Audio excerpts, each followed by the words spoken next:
Need to get on the other side. Done with you!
Baldr must be close for the illusion to have worked.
Baldr'S is behind one of these doors.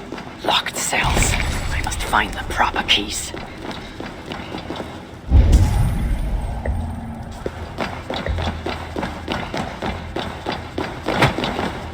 Truly, Calther. Truly. You dare to torture my own flesh and blood. If only I could bring you back from the dead and kill you all over again.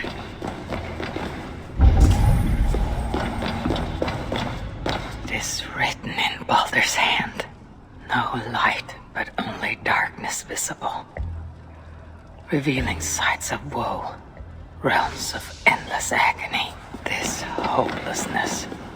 It is not the Baldr I know, no matter his pain and turmoil.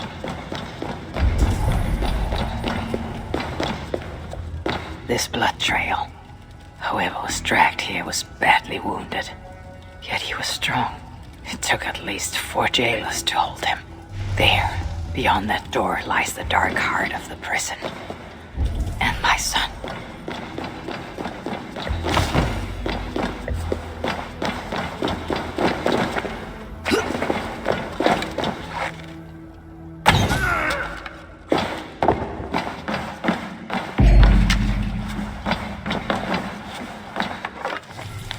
A key bearing a skull. That is what I need to access the chamber beyond.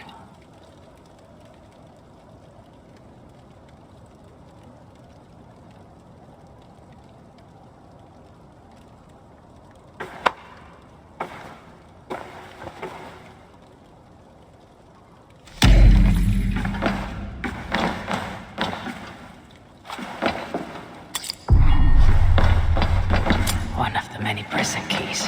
Not all of them are here, it seems.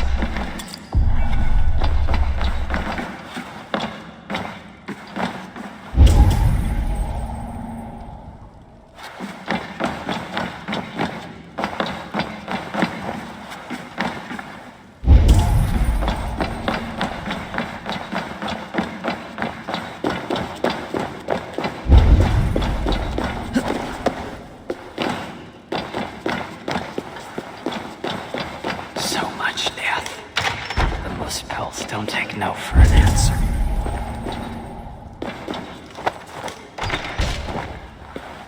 A hidden room behind this wall. It seems nothing can contain these tricky inventors.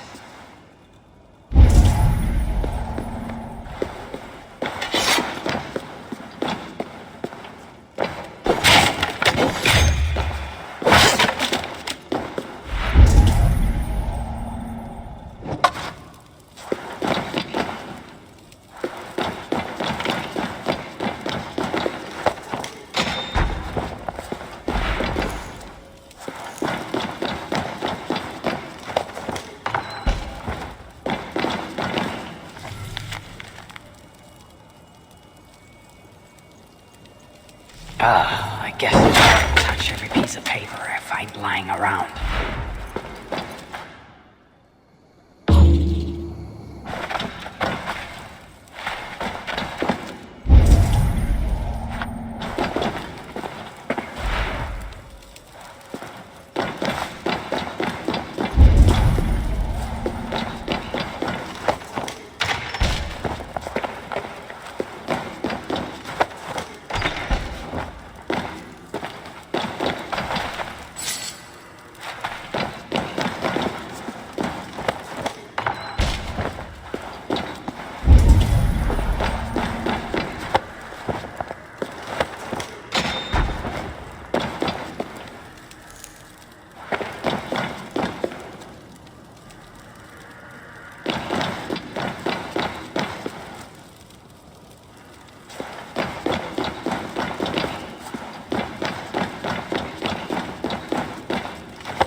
No.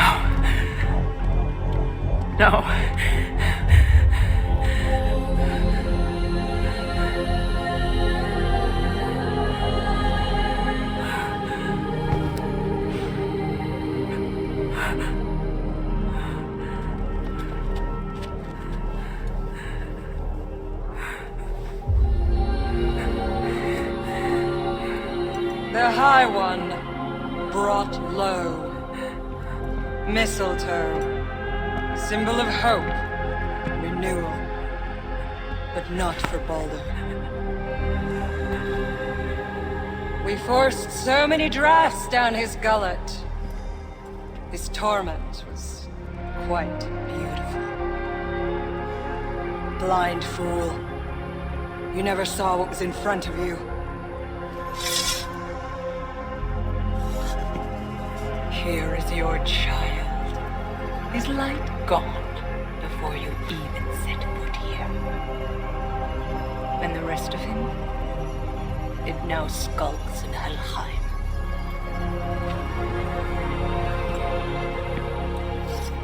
Allow me to reunite you with your boy. No! Traitor.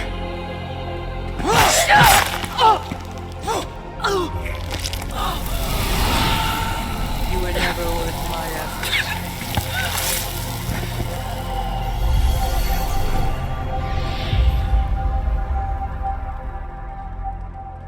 I've seen dwarves with better stature. Take care of it.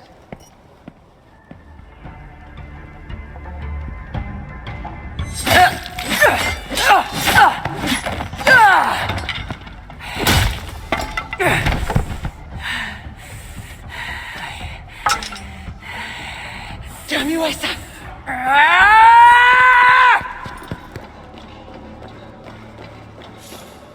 Baldr'S screams still in my ear like glorious music. Can't outrun me! Oh, I can't. We blaze! Thank you, Mad One, for giving me all never my great stepdaughter.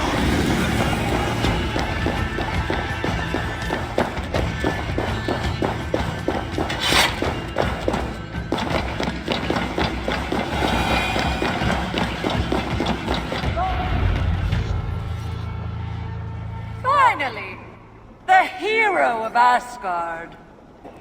But you are an imposter. Heart as black as tar. Savage. Monstrous. You've locked that truth away. Built a code to act as its jailer. But the darkness cannot be kept hidden. It oozes out like pus from a wound, poisoning everything it touches. That is what it means to be Odin the Deceiver. Come to the flame.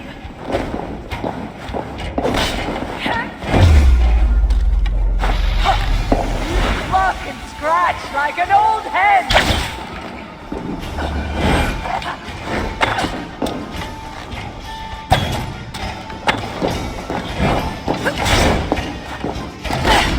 By my command!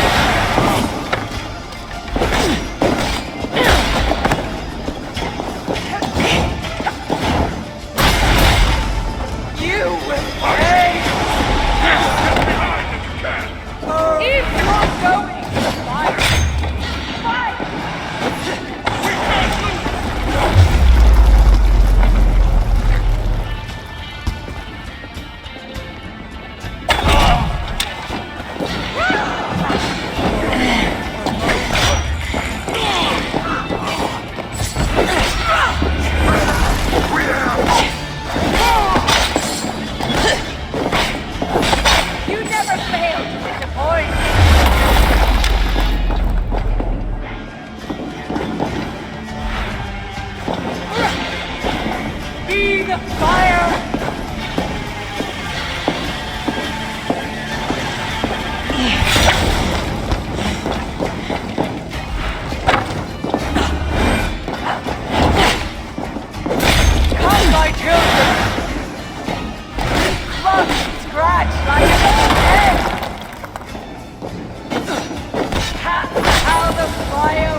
What is it? What did you see? All my struggles mattered nothing in the end. My son was lost before it began. His premonition come to pass. Your son? Baldr, Havi's son. You know what I mean. So Baldr met his fate, as was foretold. Ever you have sought to elude the looms of the Nornir, but we are all caught in their weave. No, I will not believe it. There is more to see yet. Why was I thrown from my dream? Perhaps it was not the vision that rejected you, but you who rejected the vision. Perhaps you are afraid of it. I fear nothing. I think you do. And until you recognize that fear, give in to it, embrace it, the vision will not return. Some walls cannot be overcome by potions alone. Tell me what I must do. This saga does not end here. It cannot. Meet me in the forest when darkness lays upon the land. There we shall see how fearless you truly are. These new visions of Odin trouble me. Am I alone in seeing them? Or do the tales of Svartálfaheimr hold some other meaning? Perhaps I should warm my bones by the fire. Gather my thoughts for a moment.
Tove, how have you been? The fire made me think of the myths and legends Sven loved. Would you indulge me with a tale? I would be glad to hear of Svartálfaheimr. I would not tell it half as well, but his favorite was a fable to remind us to find meaning in our deeds and not in how others think of us. Svartálfaheimr was not short of legendary dwarven blacksmiths. Everyone has heard of Eivor, Surtr, and Sindri. But this tale is of a stonemason. He lived as far south as he could, where Gulnamar meets Vangrid. His workshop sat upon the shoreline. Obsessed with glory, his love of masonry had all but died. He scoured the shore, seeking precious stones washed up from other realms. Then he saw it. Something beautiful, glittering, shimmering across the water, upon an island he had never dared travel to. He hastily built a boat, working long into the night. He set sail and found many rocks that sparkled and dazzled upon the island. He cried out in joy. To craft anything from such stones, he would be remembered for all time. Then he felt a sudden sting on his foot, then another and another. His eyes adjusted to the dark. So consumed was he by his desire for renown, he failed to realize he had walked into a nest of snakes, until it was already too late. And so, clutching the stone that sealed his fate, there he died. Remembered, yes, but only for his folly. A fine tale, Toby, and well told. Sven would be proud.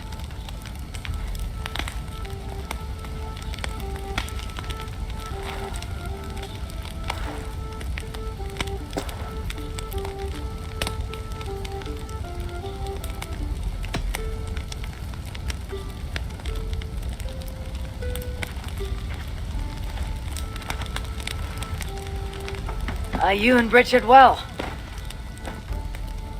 Of course. The flames soothe my mind, as do the tales told here. Do you have one to share, Gunnar? A legend of Svartálfaheimr. Aye, a story of a king who could not see the wood for the trees. Reidmar, greatest of dwarven kings. Within his palace in Gulnamar, he wanted for nothing except an heir. Reidmar and his wife had grown old. Perhaps too old. Late one night, consumed with worry, Reidmar walked in the shadow of his vast mountaintop palace, tears in his eyes. "The great king! What ails you?" a voice said. Afraid, Reidmar saw no one. "Who goes there?" he replied. Then he saw who addressed him. A vast and ancient tree, perhaps almost as old as Ymir himself.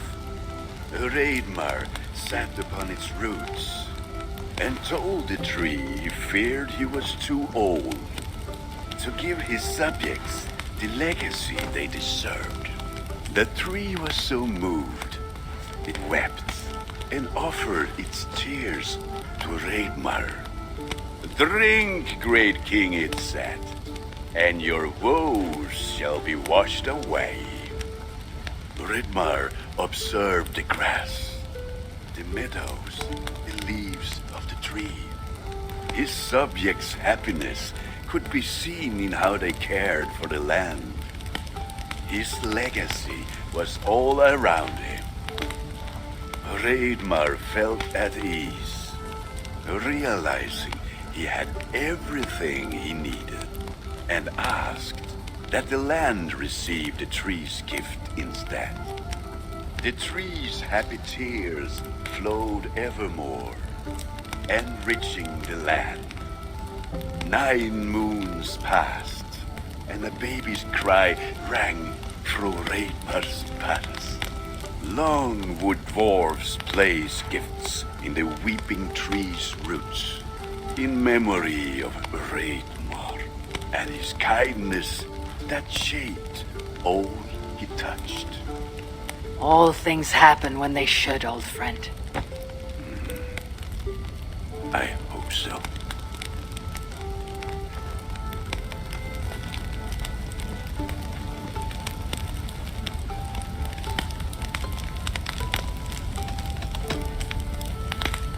Another time, perhaps. In every great story there is truth to be found. I wonder what could be found in Svartálfaheimr in the place they spoke of.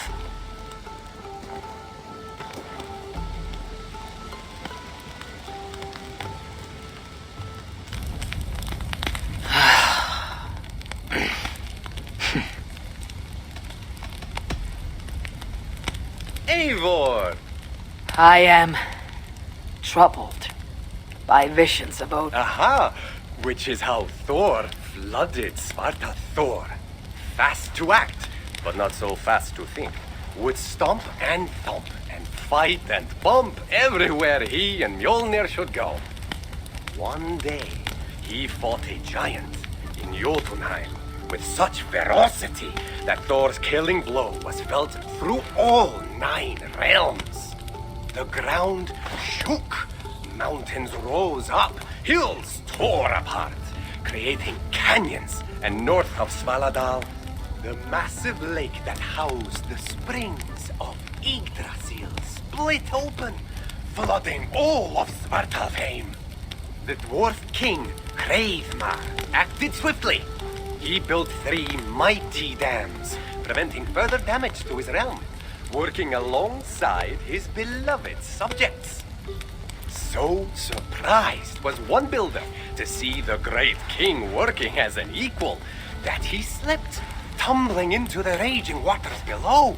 Without hesitation, Hreidmar leapt, once from his horse and again from the center of the dam's lip, diving into the frightful torrent. Before the builder could even cry for help, Hreidmar was pulling him onto dry land. And so 2 giant statues were built to honor the king, one for each leap of unthinking bravery, and stood until the end of days. Until Ragnarok. Aye! So you see, actions ripple outward, like a stone falling into a lake. Or like Thor crushing a Jotun skull with Mjolnir. Affecting everything, whether foretold or unknown. I fear my tale has only worsened your concerns. No, a good story is a log that feeds a mind's flame. Thank you, friend.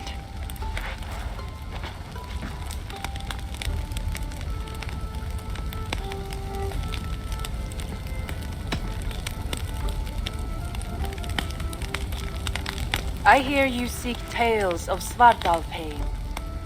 You are not alone in your glimpses of the Aesir. You have seen them too. No.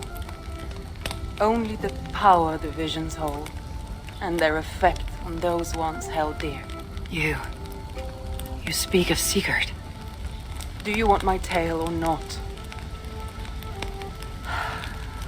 There was a dwarven miner who cared only for his work. Mining was all he knew, all he wanted to know, and all he would ever know. One day, he heard a strange noise. All his long life, working in the northern mines of Vangring, he had never known a boulder to squeak. He ignored it at first, but as the hours passed, the squeaking continued relentlessly. When the miner could take no more, he split the boulder apart with his pick, and then he saw a squirrel. Until now, pinned by the boulder, afraid and tired, the freed squirrel climbed into the miner's long beard and slept for 3 days. When the dwarf awoke the next day, he found fruit and nuts waiting for him. A gift from the squirrel, the first the miner had ever received. Finally, the miner had a friend. The squirrel led the dwarf to a stone hill within a lake. There, the dwarf would fish for supper, while the squirrel played in the trees. One night, watching his fishing line, the dwarf drifted off to sleep, smiling, enjoying the happy squeaks of his friend above. When the sun rose, its light did not find the dwarf, for he had turned to stone, his short-lived bliss captured evermore. And the squirrel? It never left his side, hoping his friend would awaken, just as the miner had waited for the squirrel to do the same. Sigurd. He's not lost to us.